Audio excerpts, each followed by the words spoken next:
Assalamualaikum warahmatullahi wabarakatuh. Selamat pagi anak-anak, bagaimana keadaan kamu ini? Semoga kamu dalam keadaan sehat semua. Hari ini kita masuk ke tema 7, subtema 1 pembelajaran 2, yaitu tentang membaca dongeng dan perbedaan antara teman kita. Sebelum mulai belajar, marilah kita membaca bismillah terlebih dahulu. Bismillahirrahmanirrahim. Oke, sekarang kita masuk ke materi yang pertama. Ayo membaca. Di sini ada sebuah dongeng tentang kisah kancil dan semut. Kalian bisa membacanya di buku tematik 2G halaman 9 dan 10. Nah, sekarang kalian simak ya. Ibu akan membacakan kisah kancil dan semut. Suatu hari, si kancil yang kelelahan beristirahat di bawah pohon. Kancil melihat barisan semut yang rapi. Kancil melihat semut saling menyapa dan bersalaman. Mereka nampak rukun sekali, puji Kancil dalam hati. Kancil berpikir, dunia semut nampak damai, tetapi kenapa dunia hewan lainnya tidak seperti mereka? Tiba-tiba tubuh Kancil menciut berubah jadi sebesar semut. Ia mengikuti barisan semut yang masuk ke sebuah lorong yang panjang. Hai, siapa kamu? Mengapa kamu kemari? Tanya salah satu semut. Aku Kancil semut. Jawab Kancil. Bolehkah aku mengetahui rahasia kerukunan kalian? Tanya Kancil penasaran. Boleh saja Kancil. Kami memang rukun dan damai agar bisa hidup dengan tenang dan nyaman. Kami selalu bekerja sama dengan riang gembira. Kami mengumpulkan makanan pada musim kemarau untuk persediaan pada musim hujan, jawab seekor semut. Kancil merasa sangat kagum.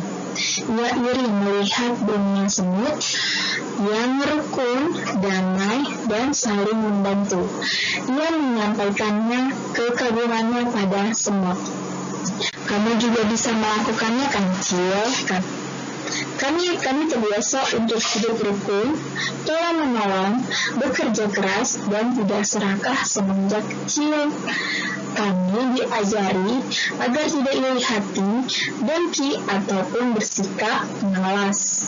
Kami semua rajin bekerja, jawab semut. Bagaimana tentang persediaan makanan? Apakah tidak ada yang menyimpannya untuk dimakan sendiri? Tanya Kancil. Tentu saja tidak ada, Kancil.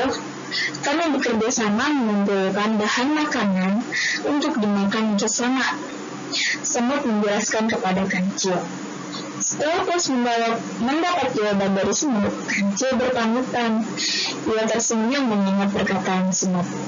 Wah, betapa menyenangkan jika dunia kita meniru kerukunan di dunia semut, kata Kancil. Nah, itu sedikit dongeng tentang kisah semut dan Kancil.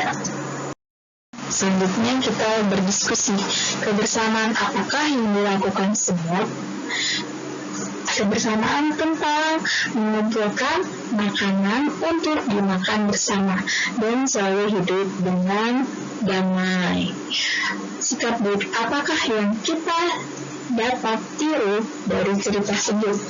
Nah, sikap baiknya itu bisa hidup rukun, tolong-menolong, bekerja sama, dan selalu bekerja keras untuk mendapatkan sesuatu yang kita inginkan.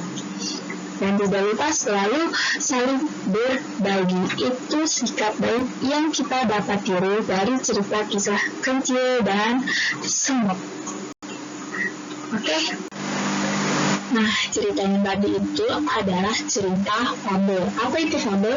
Fabel itu cerita pendek yang menceritakan tentang hewan sebagai tokohnya dan memiliki memiliki karakter seperti manusia. Nah, sekarang ciri-ciri fabel. Yang pertama, menggunakan hewan sebagai sebagai tokoh cerita. Yang kedua, tokoh hewan memiliki karakter dan sifat seperti manusia. Yang ketiga, memiliki alur cerita.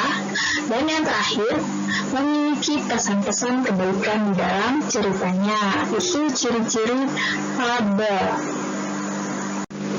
Oke, setelah tadi kita membacakan cerita dongeng, sekarang kita masuk ke materi yang berikutnya, yaitu mengenali ciri khas teman di sekolah. Setiap orang memiliki ciri khas. Ciri khas ada yang dapat dilihat secara langsung, yaitu ciri tubuh atau ciri fisik, misalnya bentuk rambut, warna kulit, tinggi badan, dan bobot tubuh. Ada juga ciri khas yang tidak terlihat secara langsung, yaitu sifat, misalnya rajin, jujur, dan rendah hati. Ciri tubuh kita dan teman-teman beragam, meskipun berbeda, kita tetap dapat berteman dengan rukun, karena kita semua makhluk ciptaan Tuhan. Nah, sekarang kita amati. Nina suka membaca buku dongeng bersama teman. Perhatikan gambar berikut. Teman-teman Nina ada yang berkacamata, ada juga teman-teman yang tidak berkacamata. Nina berteman dengan semuanya meskipun terdapat perbedaan. Walaupun terdapat perbedaan, kita tidak boleh membeda-bedakannya. Kita harus tetap menjadi teman dan harus tetap hidup rukun. Nah, di sini ciri-cirinya ada yang menggunakan hijab, kerudung, ada yang menggunakan kerudung, ada yang menggunakan kacamata, kemudian ada yang rambutnya panjang, ada yang rambutnya pendek. Nah, itu ciri-ciri fisik yang dapat kita lihat secara langsung dengan mata kita. Itu contoh ciri-ciri fisik teman-teman Nina. Nah, kalian juga pasti bisa menyebutkan ciri-ciri teman kalian. Misalnya ada yang kulitnya putih, ada yang rambutnya panjang, ada yang rambutnya keriting, ada yang menggunakan kacamata. Nah, itu namanya ciri-ciri teman kalian. Kalian bisa mengamatinya secara langsung dengan mata kalian. Oke, itu saja materi yang diberikan hari ini. Selanjutnya, kalian mengerjakan tugas tematik 2G halaman 12 dan bukuan 2D halaman 9 dan 10. Kurang lebihnya mohon maaf. Assalamualaikum warahmatullahi wabarakatuh.